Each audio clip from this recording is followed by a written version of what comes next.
Hello and welcome friend. आज हम लेकर आए हैं idioms and phrases vocabulary. Friend, आज आपको मिलेगी बेहतरीन वर्ड पावर। और फ्रेंड, ये सारे जो क्वेश्चन हैं वो पिछले वर्ष में आए हुए क्वेश्चनों में से हैं, जिन्हें हम कह सकते हैं कि PYQ है। फ्रेंड, आपसे रिक्वेस्ट है, यदि आप हमारे चैनल पर नए हैं तो प्लीज़ चैनल को लाइक करें,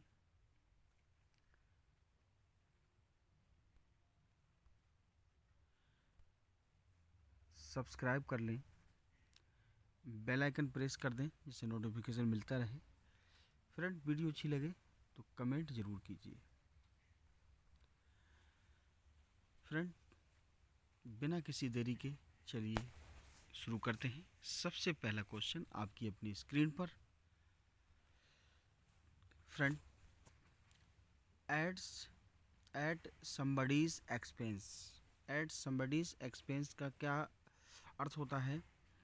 ए paid for by someone to blame a crime on someone else, the unlucky person who lost who lost a race.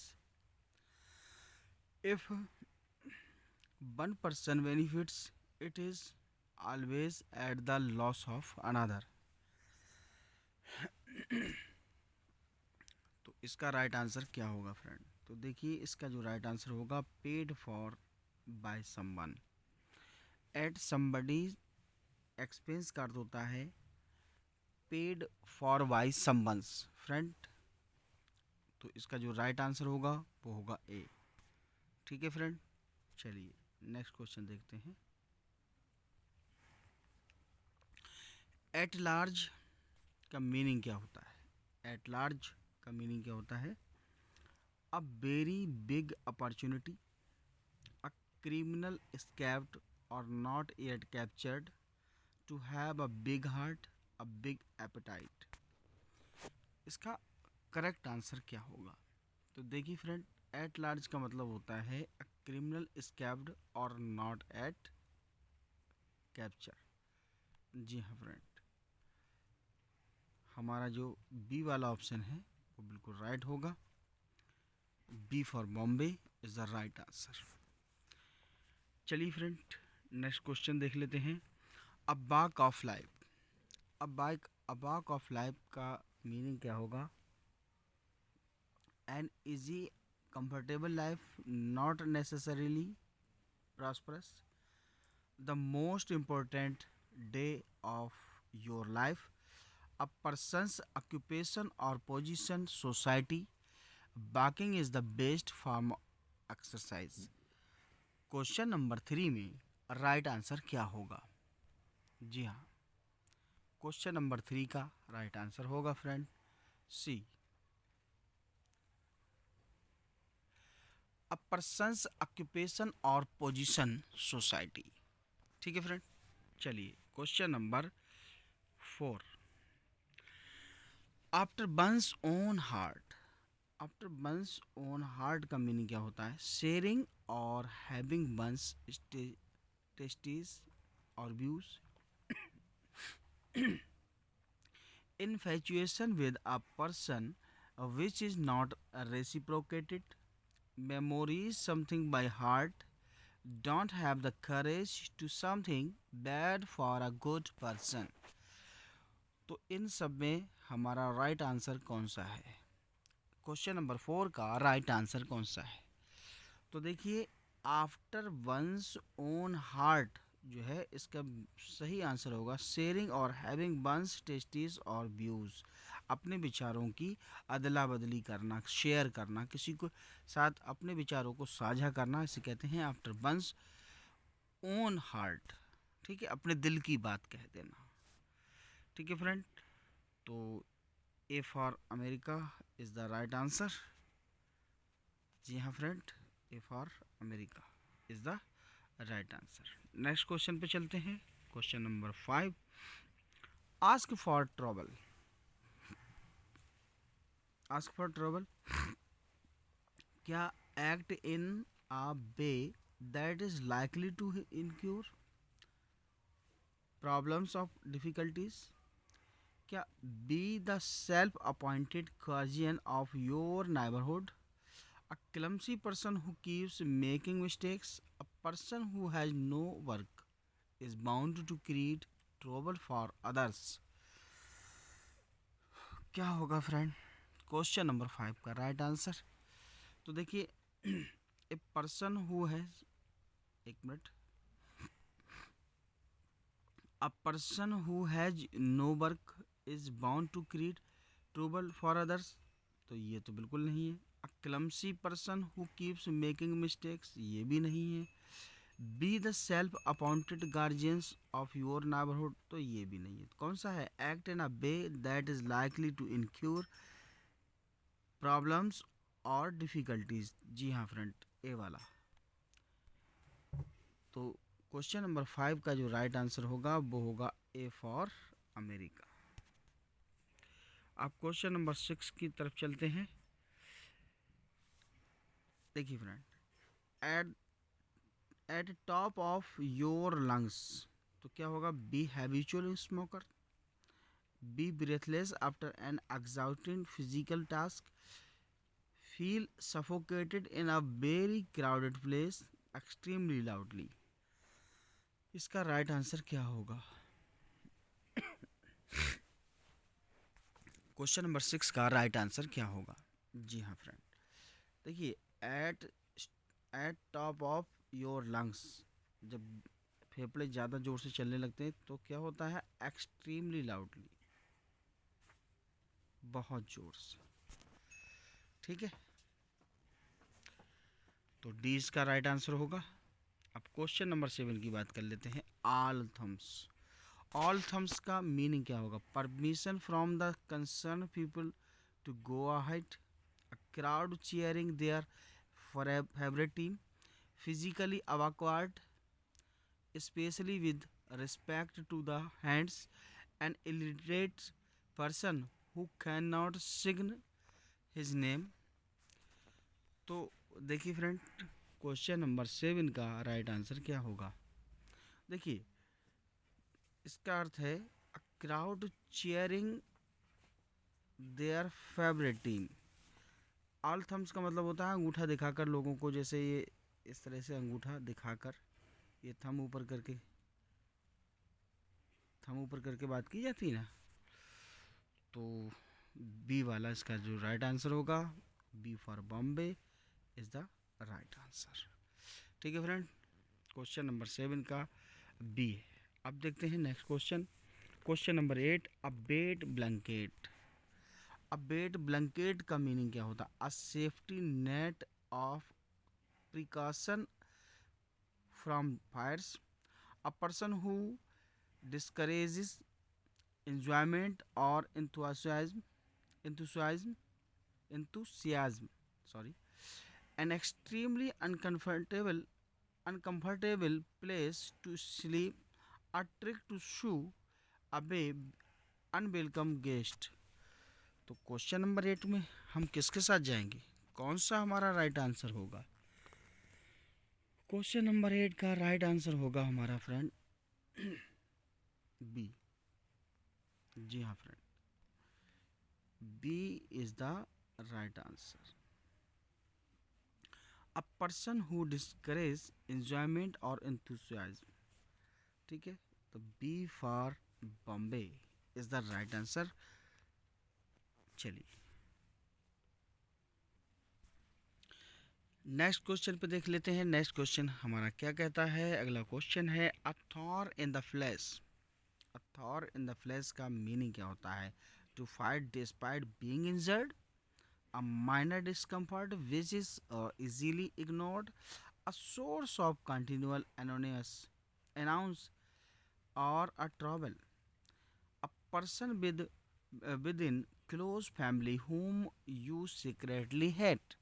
तो क्वेश्चन नंबर 9 का राइट आंसर क्या होगा? जी हाँ फ्रेंड, तो क्वेश्चन नंबर 9 का सॉरी, राइट आंसर होगा सी। C is the right answer. A source of continual annoyance और ट्रबल? जी हाँ friend, C is the right answer, C for Chennai. Question number 9 में हम सी के साथ जाएंगे। क्वेश्चन नंबर 10 की बात कर लेते हैं। अ रे ऑफ होप, उम्मीद की किरण। अ रे ऑफ होप का अर्थ होता है उम्मीद की किरण। Even in a very bad situation one should try to seem a good thing. Good days are sure to follow difficult ones. Be very happy even if the reason is very small. Something that provides a small amount of optimism in a difficult situation. तो question number 10 का right answer क्या होगा? जी हाँ friend, question number जो 10 है हमारा, उसका राइट आंसर डी होगा। Something that provides a small amount of optimism in a difficult situation. मुसीबत भरी जो कंडीशन होती है, मुसीबत भरी परेशानी भरी सिचुएशन, स्थिति जो होती है, उसमें स्मॉल अमाउंट जो है ऑप्टिमिज्म की, यानी आशा की, उम्मीद की किरण दिखती है, तो उस वही कहलाती है अ रेज ऑफ होप, उम्मीद की किरण। ठीक है फ्रेंड, चलिए क्वेश्चन नंबर 11 देख लेते हैं। A bone of contention. A bone of contention का मीनिंग क्या होता है? लड़ाई की जड़। जी हाँ, the only part to which two arguing parties agree and issues over which there is continuously disagreement. A very expensive inherited property to be happy with only a few things. क्या ये है? क्या ये है? क्या ये है? क्या ये है? तो फ्रेंड, हमारा राइट आंसर क्या होगा? क्वेश्चन नंबर 11 का राइट आंसर, जी हाँ friend, B for Bombay. And issue over which there is continuously disagreement, एक ऐसा मुद्दा जिस पे लगातार असहमति बनी रहे, यानी लड़ाई की जड़। ठीक है, जैसे हम आप कह सकते हैं कि जो कश्मीर है, कश्मीर जो है वो इंडिया और पाकिस्तान के बीच में अ बोन ऑफ कंटेंशन है, लड़ाई की जड़ है। ठीक है, चलिए क्वेश्चन नंबर 12, क्वेश्चन नंबर 12 का देख लेते हैं। क्वेश्चन नंबर 12 क्या है? At short notice with little warning और time for preparation to ignore something important your own peril, to notice a small leak which can sink a ship, inform somebody that are fired from job.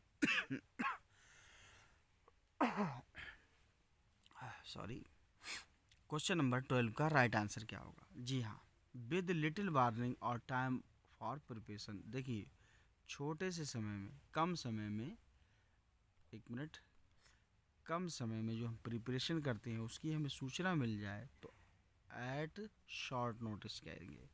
जी हाँ, ए for America आएगा। Question number 12 का जो right answer होगा हमारा friend, वो होगा ए। ठीक है, नेक्स्ट क्वेश्चन देख लेते हैं। Question number 13, a diamond in the rough. A diamond in the rough का मीनिंग क्या होगा? समवन और समथिंग विद पोटेंशियल और टैलेंट बट लैकिंग ट्रेनिंग और polish. A person who dresses civilly, a diamond will shine out when even when it is not polished.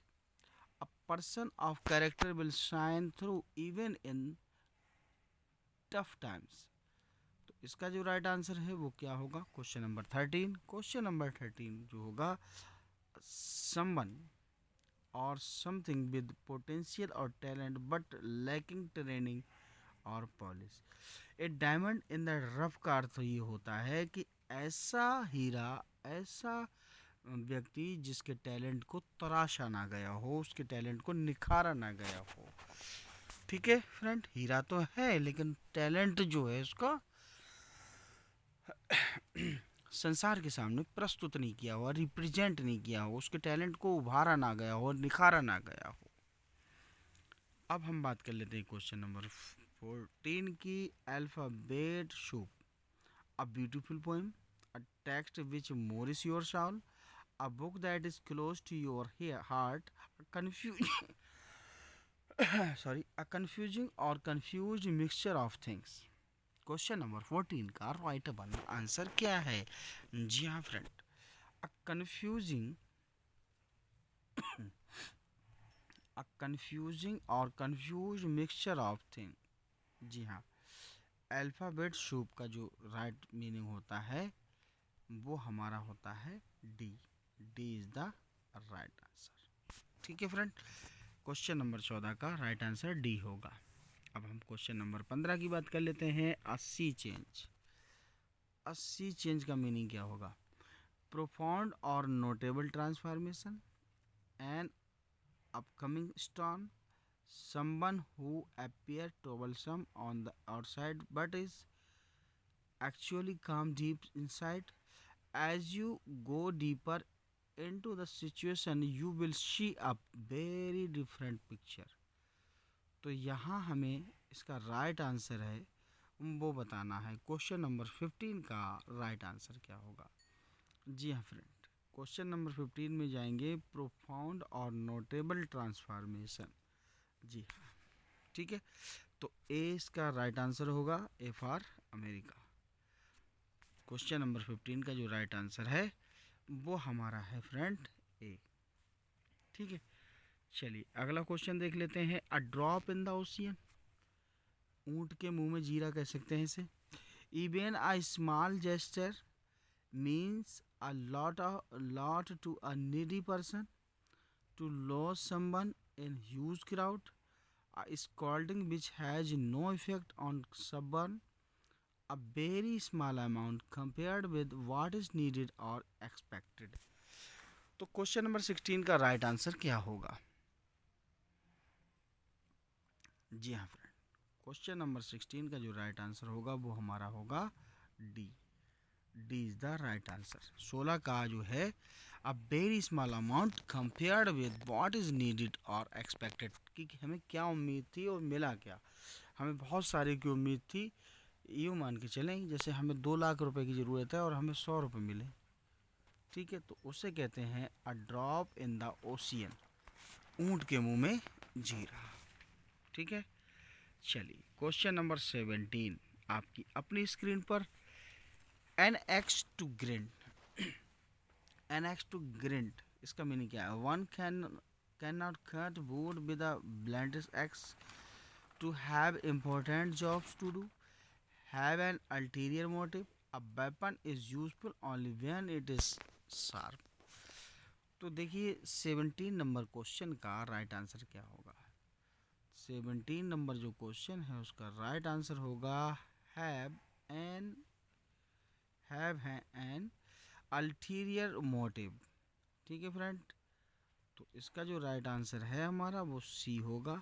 जी हाँ friend, an axe to grind का होता है have an interior motive. C number 17 का सी। Question number 17 में हम सी के साथ जाएंगे। अब हम बात कर लेते हैं क्वेश्चन नंबर 18 की, 18 की। At the 11th hour. At the 11th hour का मीनिंग क्या होता है? At the last moment, very late at night, at a very odd time, luckily have sufficient time to wrap barb off things. तो question number 18 में हम किसके साथ जाएंगे? देखिए एट द 11th आवर का अर्थ होता है अंतिम समय पर। तो एट द लास्ट मोमेंट इसका क्या अर्थ होता है? अंतिम समय पर। अंतिम समय पर, तो यही इसका राइट आंसर होगा ए। एट द 11th आवर का एट द लास्ट मोमेंट, जी हाँ फ्रेंड, अंत समय पर। ठीक है, क्वेश्चन नंबर 19 को देख लेते हैं। A bad hair day. A bad hair day का मीन क्या होता है? A day which has a bad start will eventually become better, a day on which everything seem to go wrong, don't worry over here or else you will lose more, a day when you forget to comb your hair। तो इनका meaning क्या होगा? तो अब हम देख लेते हैं क्वेश्चन नंबर 19 में। जी हाँ, a day on which everything seems to go wrong, ऐसा दिन जिस दिन सब जो हम कार्य कर रहे हैं वो बुरे हो रहे हैं, हमारे काम खराब होते जा रहे हैं। तो अ बैड हेयर डे, ठीक है। जी हाँ friend, a bad hair day का मीनिंग होता है a day on which everything seem to go wrong. हर चीज़ बुरी होती दिखाई दे रही है, जो भी काम करो वो काम खराब होता ही जाता है। तो ऐसा दिन जिस दिन कोई भी कार्य किया जाए वो गलत होता जाता है, ठीक है। तो क्वेश्चन नंबर 19 का जो राइट आंसर था हमारा, वो फ्रेंड था अब B. B is the right answer. Next question देख लेते हैं। A penny for your thoughts. A penny for your thoughts का मीनिंग क्या होगा? A way of asking what someone is thinking, another way of paying penny is foolish, an idea is less worth a penny unless it is executed successfully, willing to share a secret only at a price। क्या होगा? Question number 20 का right answer क्या होगा? जी हाँ, a penny for your thoughts का अर्थ होता है a way of asking what someone is thinking. वह रास्ता जिससे ये पूछा जाए कि दूसरा क्या सोचता है, ठीक है फ्रेंड। तो इसका जो राइट आंसर होगा वो होगा हमारा ए, ठीक है फ्रेंड। फ्रेंड, आपसे एक बार फिर से रिक्वेस्ट है कि यदि आप हमारे चैनल पर नए हैं तो प्लीज़ चैनल को सब्सक्राइब कर लें, बेल आइकन प्रेस कर दें जिससे नोटिफिकेशन आपको मिलता रहे। और फ्रेंड, एक बार और आपसे बात कर दें, ये क्लियर कर दें कि यदि आप वोकैब की क्लास चाहते हैं, ग्रामर की क्लास चाहते हैं, लिटरेचर की क्लास चाहते हैं, तो आप हमें कमेंट बॉक्स में ज़रूर बताएं। जी हाँ फ्रेंड, बेहतरीन कंटेंट मिलेगा, शानदार कॉन्सेप्ट होगा, और आपका जो एनर्जी लेवल होगा वो इसको देखने के बाद एकदम से अपर क्लास में होगा। जी हाँ फ्रेंड, मेहनत कीजिए, हमारे साथ बने रहिए, बेहतरीन क्लास। और फ्रेंड, मैं बार बार रिक्वेस्ट करता हूँ लेकिन आप उसके बाद भी सब्सक्राइब नहीं करते हैं चैनल को, ये बहुत गलत बात है। कमेंट ज़रूर किया करें, लाइक किया करें, देखें कितना मेहनत करके हम तैयार करते हैं आपके लिए। जो भी कंटेंट लाते हैं बड़ा ढूंढ के लाते हैं, कई बुकों से लेते हैं, बहुत मेहनत करनी पड़ती है टाइपिंग में। वीडियो जो क्रिएट किया जाता है उसमें बहुत मेहनत करनी पड़ती है। फ्रेंड, आपसे बहुत बार बार हम एक ही रिक्वेस्ट करते हैं कि प्लीज़ चैनल को सब्सक्राइब करें, लाइक करें, वीडियो अच्छी लगे तो कमेंट करें, लेकिन आप जो हैं वो सुनते ही नहीं हैं। चलिए, जैसी आपकी मर्ज़ी, लेकिन हाँ इतना कहेंगे कि जाकर न्यू इंग्लिश टीचर एकमात्र प्लेटफार्म है जो बिल्कुल फ्री में, फ्री ऑफ कॉस्ट आपको इंग्लिश की बेहतरीन प्रैक्टिस देता है, इंग्लिश की बेहतरीन थ्योरी देता है, इंग्लिश की बेहतरीन कॉन्सेप्ट देता है, चाहे वो लिटरेरी टर्म्स हों, इडियम एंड फ्रेजेस हों, चाहे वो सिनोनिम एंटोनिम्स हों, वन वर्ड सब्स्टिट्यूशंस हों, या friend history of English literature हो, या इंग्लिश ग्रामर के जो भी पार्ट्स ऑफ स्पीच वगैरह हैं, जो ट्रांसलेशन है, जो भी आपकी जो वोकैब का पोर्शन है, या आपके जो भी आपके कंजक्शन हैं, प्रीपोजिशन हैं, या टेंसेस हैं, या डायरेक्ट इनडायरेक्ट एक्टिव पैसिव हैं,